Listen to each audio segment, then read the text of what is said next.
The oceanographic expedition team stood on the deck of the research vessel, preparing for the dive. Dr. James Carter, the expedition leader, meticulously checked the equipment. His furrowed brow signaled deep concentration and inner anxiety. The de facto team leader, Captain Sarah Miller, a former soldier with experience in complex underwater operations, was responsible for the group's safety.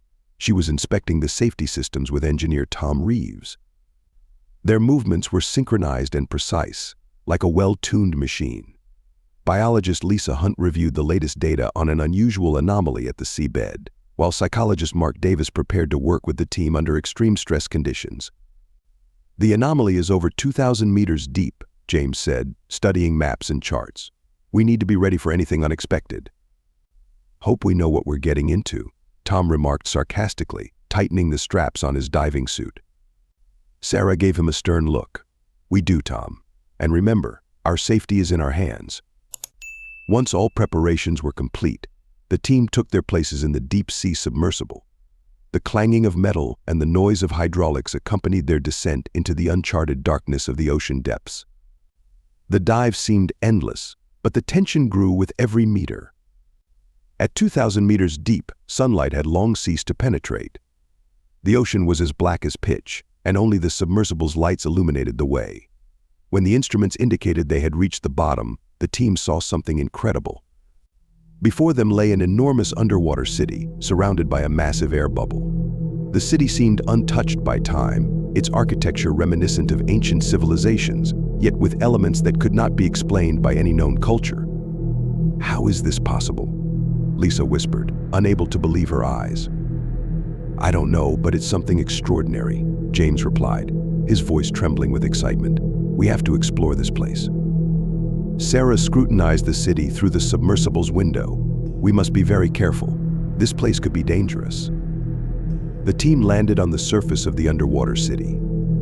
Their footsteps echoed in the silence, broken only by the sounds of water and their own breathing. The air bubble appeared to sustain an artificial atmosphere, which was inexplicable in itself. "Something's not right here," Mark muttered, looking around. "I can feel it." "Let's continue the exploration," James ordered. "But stay together and stay vigilant." With each step, the team delved deeper into the mystical atmosphere of the place, sensing that the ancient walls held secrets that could drive anyone who dared uncover them mad. The city was deserted, as if its inhabitants had suddenly vanished. The team cautiously advanced through the streets, studying the architecture and trying to find signs of life. Suddenly, Lisa noticed movement in the shadows. "Look." She pointed to a dark alley where something moved. Out of the gloom emerged figures. Ghastly, semi-decomposed creatures that resembled a mix of human and fish. Their eyes gleamed in the dark, and sharp teeth glistened as they approached. "What are these creatures?" Tom whispered, clutching his weapon. "They're like fishmen," James said, feeling his blood run cold.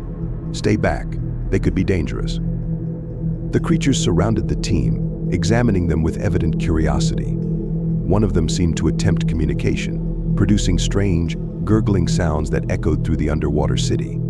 The fishman's influence on emotions and minds quickly became apparent. Mark felt rising anxiety and an inexplicable fear overwhelming his mind. "They seem to be trying to communicate with us," Lisa observed, but her voice trembled. "They're affecting our thoughts," Mark said, clutching his head. "I can feel them in my mind." The creatures continued to close in, their presence becoming increasingly oppressive. The fishermen surrounded the team, and their mental pressure intensified, turning each step into agony. The team retreated, trying to maintain composure, but the horror gripped them tighter. Suddenly, one of the creatures lunged at Tom, its sharp claws sinking into his flesh. Tom screamed, firing his weapon, but it only enraged the other fishermen. James, Sarah, and Lisa opened fire, trying to fend them off, but their efforts were futile against the creature's power. "A run," James shouted, realizing they couldn't hold their ground for long. They dashed towards the nearest building, leaving a trail of blood and despair. The fishermen pursued them, their eyes glowing with malice and hatred. The team ran into a narrow alley and then into a building where they managed to block the door behind them. The fishermen began pounding on the door, their claws scraping the metal, their voices growing louder and more menacing. We need to find a way out," Sarah shouted, looking for an escape route. "Here, follow me." Lisa pointed to another door leading outside. They dashed through the door and ran as far from that place as possible to another part of the city. Their hearts pounded, and their minds were on edge. When night fell, the team decided to stop and set up camp in one of the city's abandoned buildings. They set up their equipment and tried to rest, but sleep brought no relief. Soon, the nightmares began. Mark was the first to notice the changes. His sleep was filled with horrifying visions from his past. He saw himself as a child, locked in a dark room, hearing screams and cries, feeling the fear he once experienced. He woke up, covered in cold sweat, but the visions didn't fade. They became even more real. Lisa screamed in her sleep, curling up in fear. She dreamt of drowning in the ocean, surrounded by fishermen trying to drag her to the bottom. Sarah saw her deceased colleagues, their decomposing bodies reaching out to her, begging for help. Tom saw his family dying in a fire, unable to help them, watching in horror. "This is impossible," Mark yelled, clutching his head. "These are just stress-induced hallucinations." But Mark's mind couldn't withstand it. The visions became so real that he began to doubt his sanity. The voices whispering in his head grew louder, turning each thought into torment. "We need to find a way to stop this," James said, trying to stay calm. "Or we'll all go mad."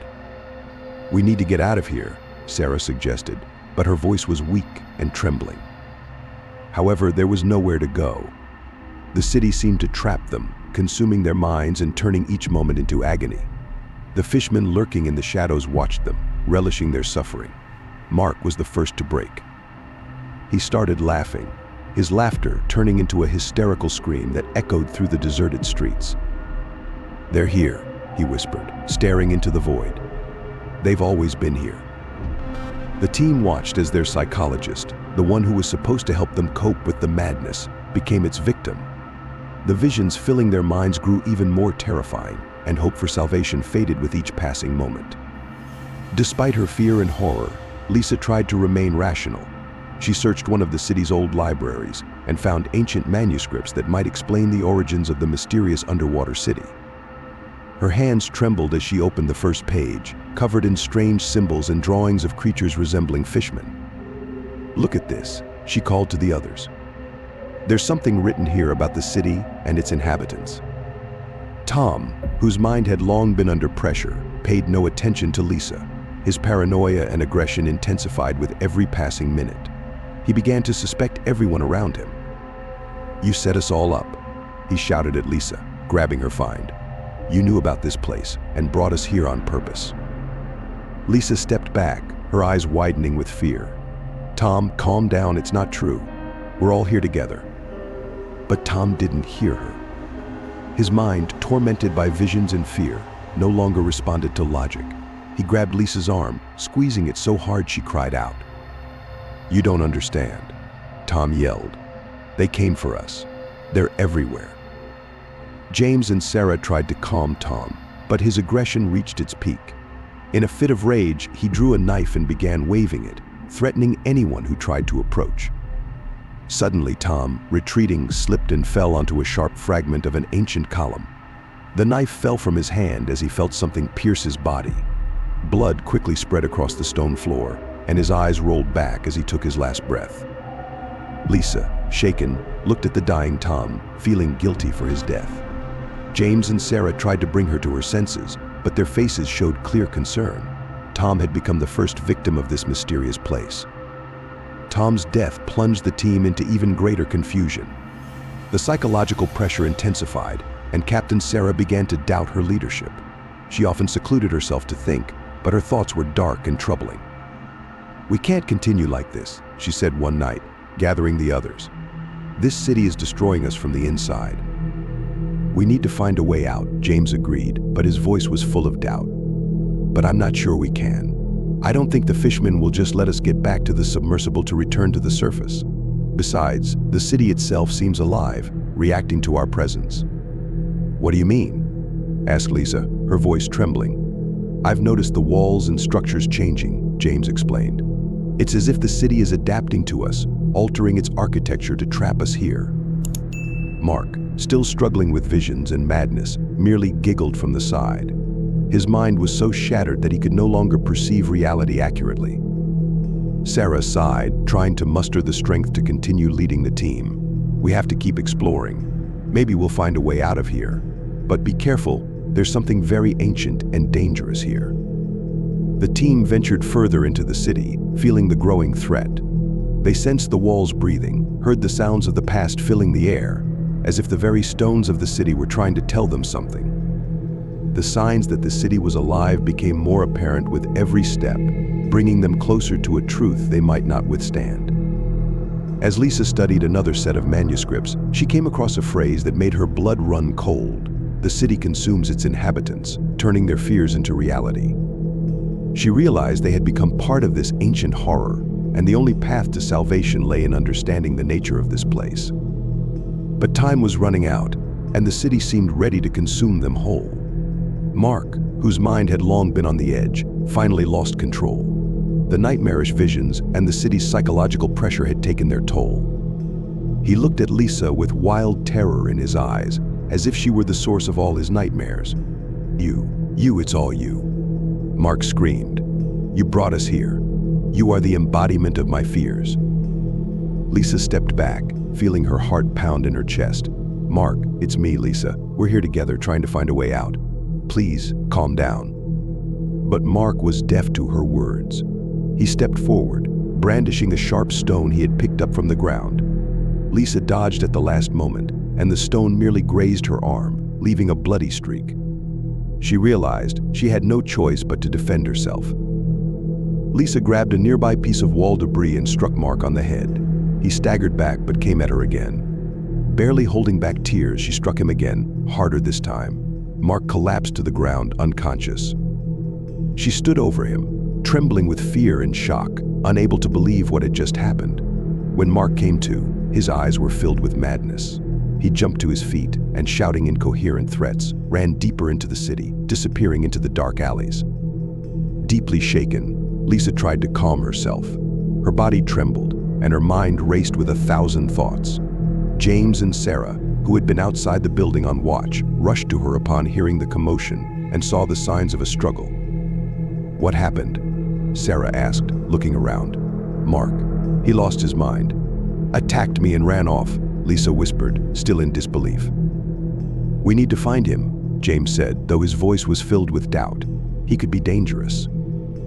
After the incident with Mark, the team felt the city's influence on their minds intensify.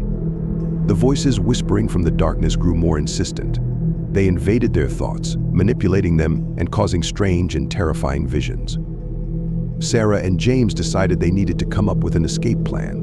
"We can't stay here any longer," James said, his face tense. "The city is trying to break us. We need to find a way out." "But how?" "Every time we try to leave, something stops us," Lisa said, her voice full of despair. "We have to be smarter than this place," Sarah said. "If the city is alive, it must have weaknesses. We need to find them."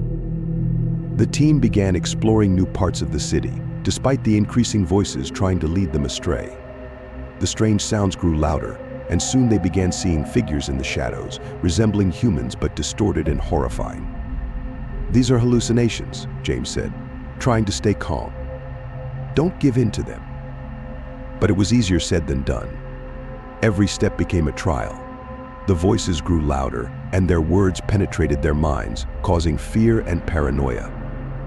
They stumbled upon a narrow corridor that seemed to lead to an exit, but at the end was a massive door adorned with strange symbols. Sarah approached, trying to read them, but suddenly felt cold hands around her neck. She turned around, but no one was there. "We are not alone here," she said, her voice trembling. "Something is trying to stop us." James looked at the door.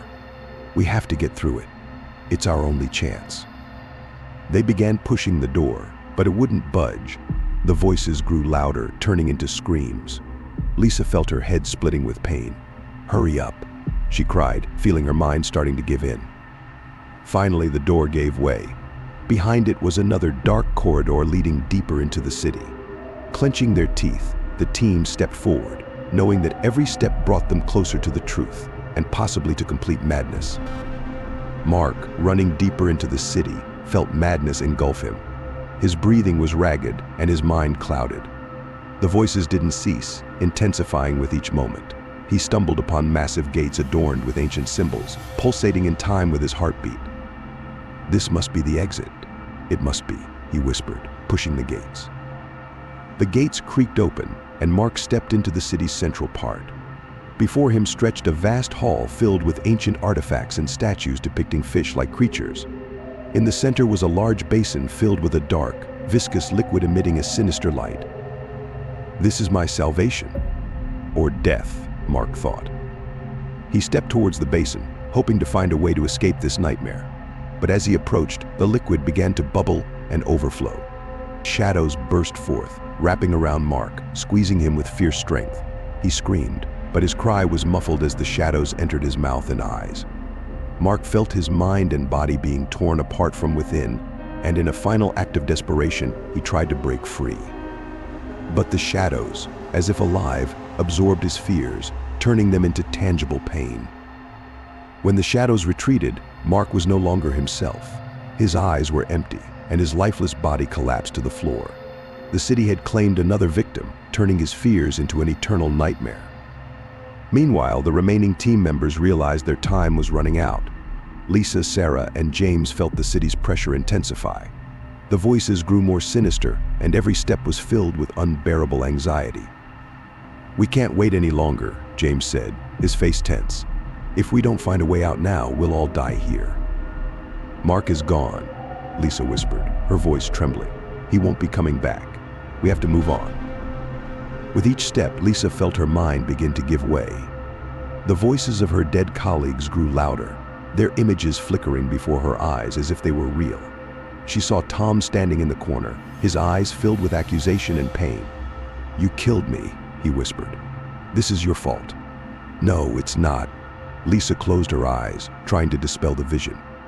But when she opened them again, Mark and Tom stood before her, their faces twisted in grimaces of horror. "Lisa, we need to go," Sarah said, holding her shoulder. "These are all illusions. Don't give in to them." But Lisa couldn't ignore the visions. Her mind was on the brink, and she began to believe she was indeed responsible for their deaths. The voices grew louder, their whispers penetrating her consciousness, making her doubt reality. "You have to stop this," James said, trying to keep Lisa from suicidal thoughts. "It's the city. It's playing with your mind." But Lisa could no longer listen. She felt the hands of her dead colleagues reaching for her, their ghostly fingers squeezing her throat. She tried to resist, but the power of the illusions was too strong. In desperation, she grabbed a knife from James and brought it to her throat. "Lisa, no," Sarah screamed, but it was too late. Lisa drew the blade across her neck, and blood splattered the stone walls. Her body fell to the floor, leaving Sarah and James in horror and shock. They stood over her body, realizing the city had claimed another victim. Their own fears began to overwhelm them, and they felt they were losing control of reality. "We have to leave," James said, his voice filled with pain. "If we stay here, we'll both die." Sarah nodded, tears filling her eyes. They left Lisa's body and continued their journey, knowing that each step brought them closer to ultimate madness and possibly death. James and Sarah moved forward, navigating through eerie corridors and halls filled with strange artifacts and ancient symbols. The voices didn't stop, their words growing more sinister and the visions more realistic. Finally, they reached an enormous hall, at the center of which stood a throne adorned with seashells and seaweed. On the throne sat a creature that inspired both horror and awe. The king of the fishmen. His skin was covered in scales, his eyes glowed with a green light, and atop his head was a crown emitting a mystical glow. The creature lifted its gaze to Sarah and James, and they felt a cold fear clutch their hearts. "Welcome, surface dwellers," the creature said, its voice reminiscent of the whisper of ocean waves. "I have long awaited your arrival." Sarah struggled to suppress the tremor in her voice. "Who are you? Why are you keeping us here?" The Fishman King smirked. "I am the ruler of this city. My crown gives me power over the mind, and I feed on your fears and doubts. You came here of your own will, and now you have become part of my kingdom." James felt his legs weaken. He saw visions of his dead colleagues, their distorted faces full of pain and suffering. But he knew that if he gave in to fear, they would never escape from here. "We are not afraid of you," he said, trying to sound confident. "We will find a way out." The Fisherman King laughed, and his laughter echoed through the hall. "You humans are so naive. Your fears are my strength. You cannot defeat me." But James and Sarah knew they had no other choice. They had to overcome their fears and find a way to free themselves from his power. James and Sarah stood before the Fisherman King, realizing that the only way to survive was to overcome their personal fears. They understood that only together could they face this horror. "We must focus," Sarah whispered. "Our strength is in our determination." The Fisherman King sensed their resolve and intensified his attack on their minds. The visions became more intense, distorting reality. James saw his younger brother, who had drowned many years ago, his face contorted with pain and fear. Sarah saw her colleagues accusing her of their deaths. "You let us down," the visions whispered. "You are guilty." But Sarah knew these were just illusions created by the king's crown. She gritted her teeth and turned to James. "We must focus on reality. These visions are not real." James nodded, trying to hold back tears. "We are together. We can do this." They joined forces, their minds clearing of the illusions. The Fisherman King felt this, and in fury, tried to strengthen his influence. But his power began to wane as they stood together, full of determination. "Your resolve. You have found it," the king hissed. "But it will not be enough." James and Sarah approached the throne. They saw the crown flicker, its light growing weaker. They knew the crown was the source of his power, and if they destroyed it, they could free themselves. Gathering all his courage, James grabbed a fragment of an ancient sword lying on the floor and headed towards the king. Sarah followed him, her eyes full of determination. "We will destroy this crown," James said, his voice confident. The Fisherman King tried to stop them, but his power was fading. James raised the sword and struck the crown, shattering it into pieces. The light disappeared, and the king screamed in agony, his body beginning to crumble into dust. The light in the hall dimmed, leaving James and Sarah in darkness. They felt their fears start to recede, and their minds cleared. The Fisherman King was defeated, but they knew this was not the end of their trials. "We did it," Sarah whispered, her voice trembling with relief and exhaustion. "But now we need to find a way to freedom," James replied. "We must escape this city and return to reality." James and Sarah stood among the debris of the shattered crown, realizing that their struggle was not yet over. The Fisherman King was vanquished, but now they faced the task of escaping from this cursed city. "We must break the air bubble," James said. "It's the only way to free ourselves." Sarah nodded, her eyes burning with resolve. They searched the hall, hoping to find something that would help them in their quest. Among the rubble, they found ancient manuscripts describing the structure of the bubble and the way to destroy it. They needed to activate an ancient mechanism at the very heart of the city. Summoning their strength, they began their journey to the city center. They were surrounded by shadows and images of their dead colleagues, but now their fears were under control. They knew these were merely residual effects and did not let them interfere. On their way, they encountered a place where the shadows were particularly dense. It was the city's last defense. The fishermen, despite their king's death, were not willing to let them go so easily. They attacked James and Sarah with fury, desperately trying to stop them. Armed with the sword fragment they had found earlier, Sarah fought the creatures, fending them off.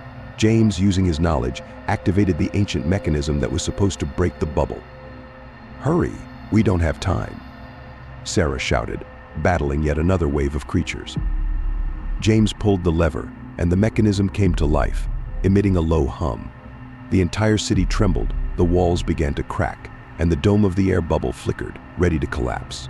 "Run," James shouted, grabbing Sarah's hand. They fled, feeling the city crumble around them. The fishermen pursued them, but their strength waned with the destruction of the bubble. As they reached the city's edge, the air bubble finally collapsed, and massive amounts of water began to flood everything around. The fishermen, unable to withstand the pressure of the water, began to disappear, dissolving into the current. James and Sarah, clinging to rubble, made their way to the submersible. Reaching it, they sped towards the surface. As they reached the top and got out of the submersible, they felt the air fill their lungs. The world around them was blindingly bright after long hours in darkness. Emerging on the surface, James and Sarah returned to the deck of their ship. They lay on the deck, breathing heavily and feeling their strength leave them. They had survived, but realized that the nightmare of the sunken city had left an indelible mark on their minds. "We did it," Sarah whispered, her voice weak but full of relief. "Yes, but at what cost?" James replied, his eyes full of pain. "We lost everyone else." They knew their lives would never be the same. The horrors they had endured would stay with them forever. Returning to dry land, they realized that the world around them had not changed, but they themselves had.